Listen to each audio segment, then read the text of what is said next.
ओम शांति। आज 3 अगस्त 2023 आज की साकार मुरली के अनमोल मधुर महावाक्य हैं।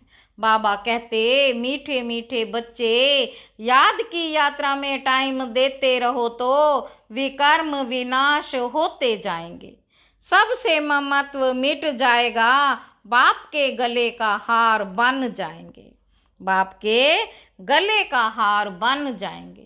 आज की मुरली का प्रश्न है, गॉड फादर द्वारा तुम बच्चे किन 2 शब्दों की पढ़ाई पढ़ते हो?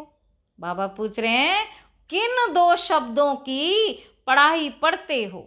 उन 2 शब्दों में कौन सा राज समाया हुआ है? उत्तर है, बाबा कहते, गॉड फादर तुम्हें इतना ही पढ़ाता कि है आत्माएं, शरीर का भान छोड़ो और मुझे याद करो। यह 2 शब्दों की पढ़ाई इसलिए पढ़ाई जाती है क्योंकि अब तुम्हें इस पुरानी दुनिया में पुरानी खाल नहीं लेनी है। तुम्हें नई दुनिया में जाना है। तुम्हें नई दुनिया में जाना है। मैं तुम्हें साथ ले चलने आया हूँ, इसलिए देह सहित सब कुछ भूलते जाओ। गीत है, तुम्ही हो माता पिता तुम्ही हो। ओम शांति।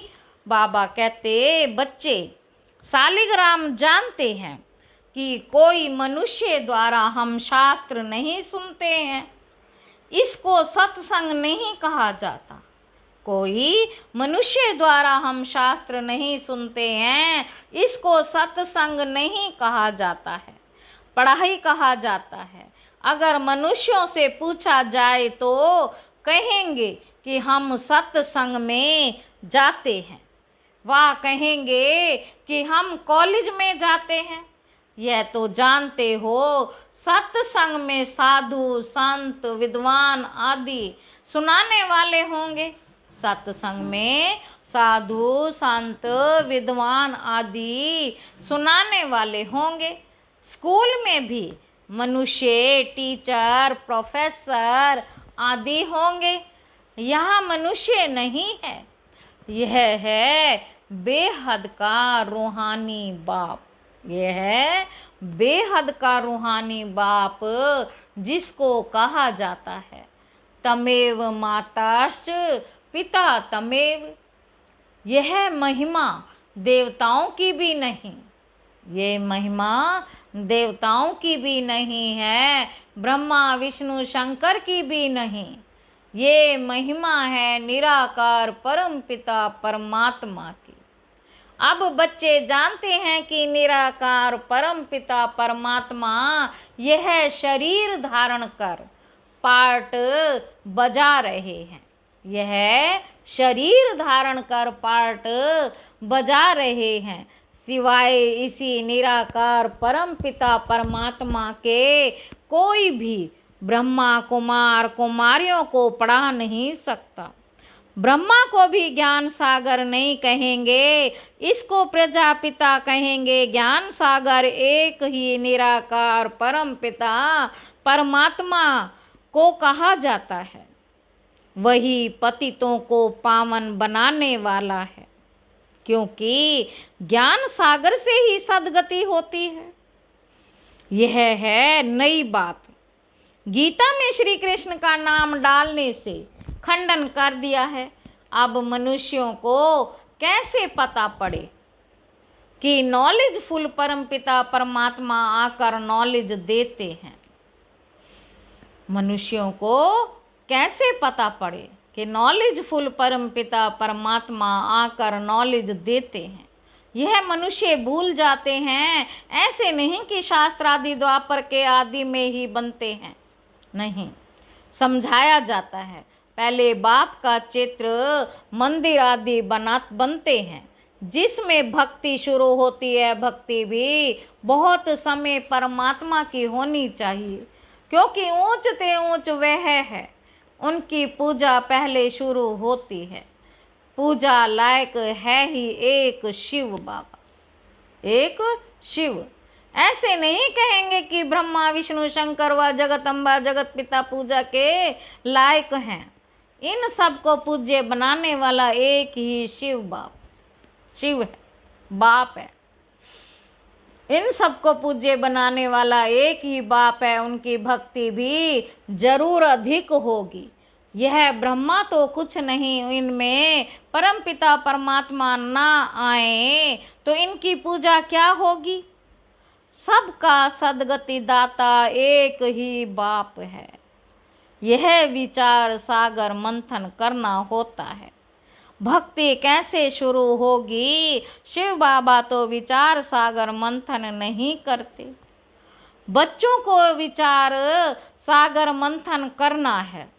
बच्चों को विचार सागर मंथन करना है। सरस्वती जो ब्रह्मा की मुख वंशावली है, उनको भी विचार सागर मंथन करना है। ऊंचे ते ऊंचे एक ही है। अगर वह बाबा शिव परमात्मा ना आए तो दुनिया को पतित से पावन कौन बनाए। दुनिया को पतित से पावन कौन बनाए। सब मनुष्य मात्र पतित हैं। अब शिव बाबा ने आए तो स्वर्ग का वर्षा कौन देवे। निश्चय बुद्धि नहीं है तो विजय माला में पिरो ना सके। सपूत बच्चे सदैव गले का हार बनते हैं। बाप भी खुश होते हैं, यह बच्चा बड़ा सपूत आज्ञाकारी है। बहुत माँ बाप होते हैं जिनको 12-14 बच्चे भी होते हैं, जिनमें कोई कपूत कोई सपूत भी होते हैं। पतित पावन बाप के सिवाय पतितों का उद्धार कोई कर ना सकते हैं। तुम जानते हो कि गंगा नदी पर भी गंगा का मंदिर है, तो समझाना चाहिए कि यह गंगा फिर कौन है। क्या ये कोई शक्ति है। बाबा कहते क्या ये कोई शक्ति है जिससे पतित से पावन बनते हैं व पानी से पावन बनते हैं। बाप कहते कि गंगा पतित पावनी नहीं है, सिवाय योग के कोई भी पावन बन नहीं सकते। इसलिए तुम्हें कोई गंगा स्नान नहीं करना है। योग का अर्थ है याद। योग का अर्थ है याद। बुद्धि का योग लगाना है। वह तो बहुत योग आसन आदि लगाते हैं, अनेक प्रकार के हठ योग करते हैं, उनको योग नहीं कहा जाता है। माताएं अबलाएं हठ योग को क्या जाने। बाबा कहते मनुष्य स्कूल में पढ़ते हैं, उनमें धक्के खाने की कोई बात नहीं रहती। कोई ना कोई इम्तिहान पास करते हैं, जानते हैं ये इम्तिहान पास करके हम ये बनेंगे। यहाँ भी तुम जानते हो ये भी इम्तिहान है। गॉड फादर पढ़ाते हैं, वह है पतित पावन। तुम्हारी है गॉड फादरली स्टूडेंट लाइफ।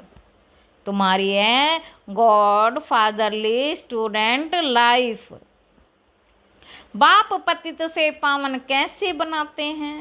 कहते हैं है आत्माएं इस शरीर का भान छोड़ो। इस पुराने शरीर को छोड़ना है। पहले पहले तुम्हारा शरीर गोरा था, अब आयरन एजड हो गया है। अभी तुमको नई खाल तो यहाँ लानी नहीं है, नई खाल तो यहाँ लेनी नहीं है, क्योंकि यहाँ तो 5 तत्व ही तमो प्रधान है। अभी मैं तुम बच्चों को अपने साथ ले जाऊंगा। कल्प पहले भी ले गया था। मैं कालों का काल हूँ। बाबा कहते शिव बाबा मैं कालों का काल हूँ, सबको वापस ले जाऊंगा, फिर तुमको अमरपुरी में भेज दूंगा। यह है मृत्यु लोक छी दुनिया। इसलिए संगम युग को 100 वर्ष चाहिए, और तो और हर एक युग में 1250 साल का होता है। इस पिछाड़ी के संगम युग की आयु बहुत छोटी है। जैसे ब्राह्मणों की चोटी होती है, वैसे संगम युग की भी आयु छोटी है। फिर यह दुनिया खत्म हो जाएगी तो नए मकान आदि बनाने शुरू करेंगे। उसमें पहले श्री कृष्ण आता है। वह शौकीन है महल बनवाने का, वह शौकीन है महल आदि बनवाने का।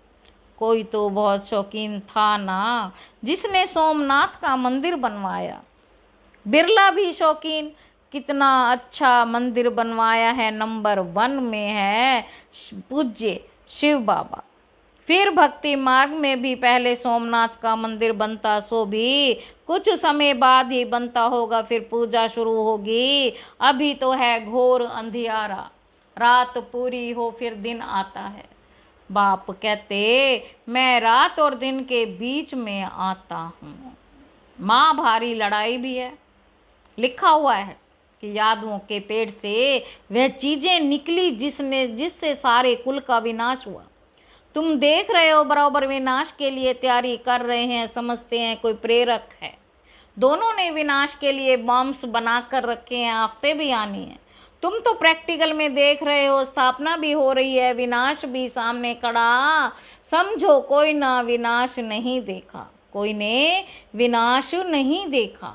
अच्छा वैकुंठ तो देखते हैं ना, अच्छी तरह पढ़कर बाप से पूरा बेहद का वर्षा लेना है।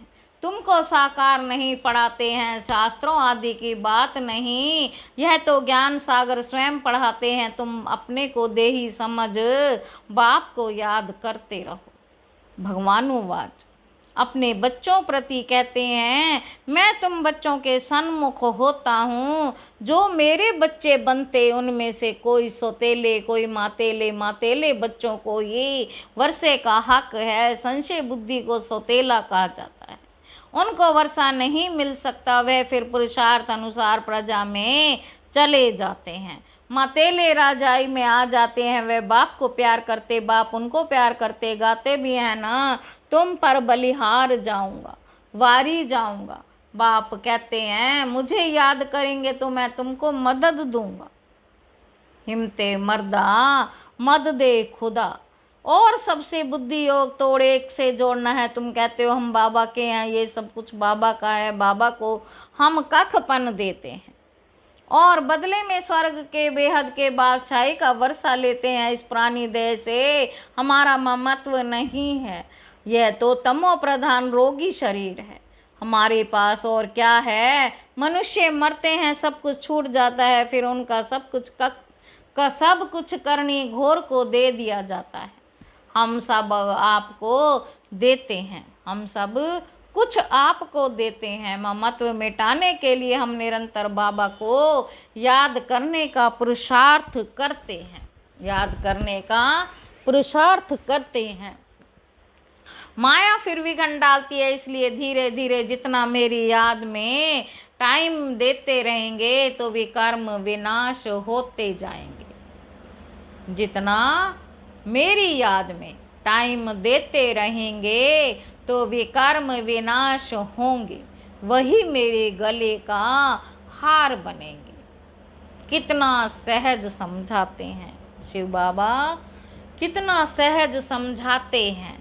बाप समझाते हैं यह रथ भी ड्रामा अनुसार मेरा मुकर्रर किया हुआ है और किसी में मैं आ भी नहीं सकता हूँ।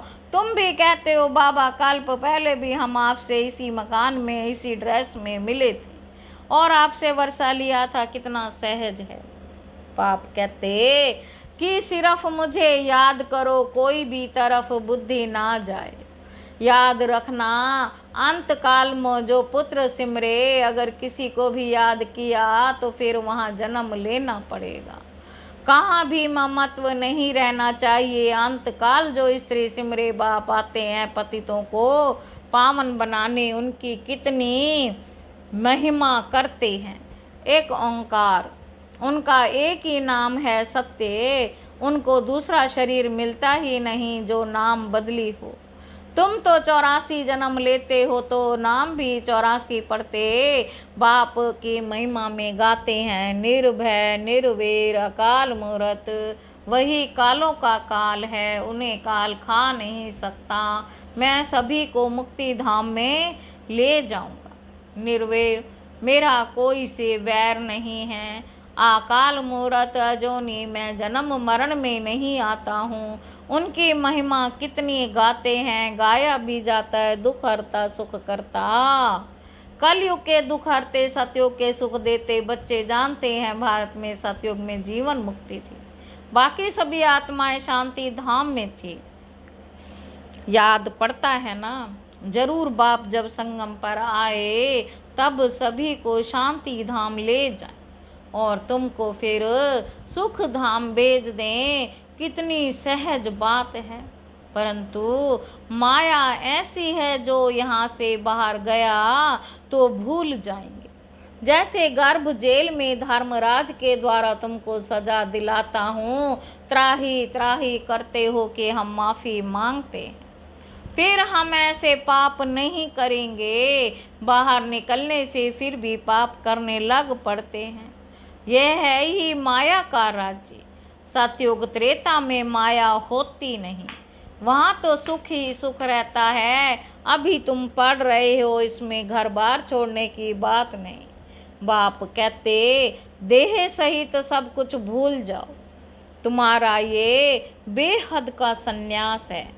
उन सन्यासियों का है हद का सन्यास, जंगल में जाकर फिर लौट आते हैं शहर में, नाम कितने बड़े बड़े रखवाते हैं। बाप कहते हैं मैं कितना सहज समझाता हूँ।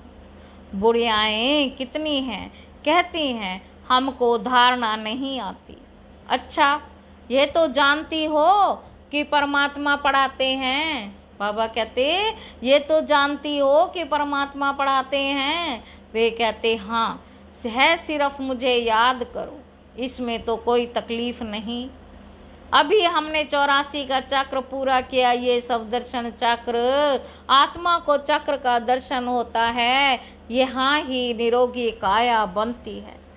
चक्र को जानने से तुम उच्च पद पाएंगे। इसीलिए बाबा कहते कि सब दर्शन चक्रधारी बनो। कितना सहज समझाते हैं, सहज याद, सहज सृष्टि चक्र, कोई तकलीफ नहीं। यह है सच्ची कमाई। बाकी धन माल तो सब खत्म हो जाना है, सब छूट जाता है। सागर को उथल खानी है, नेचुरल कैलिमिटीज भी आनी है। भारत सच खंड था और कोई भी खंड नहीं था। भारत है शिव बाबा के जन्मभूमि, बड़े से बड़ा तीर्थ है। भारत में ही सोमनाथ का मंदिर कितना अच्छा बना हुआ है, अभी तो ढेर के ढेर बनाते हैं। बाबा कहते इस समय की शादी पूरी बर्बादी है।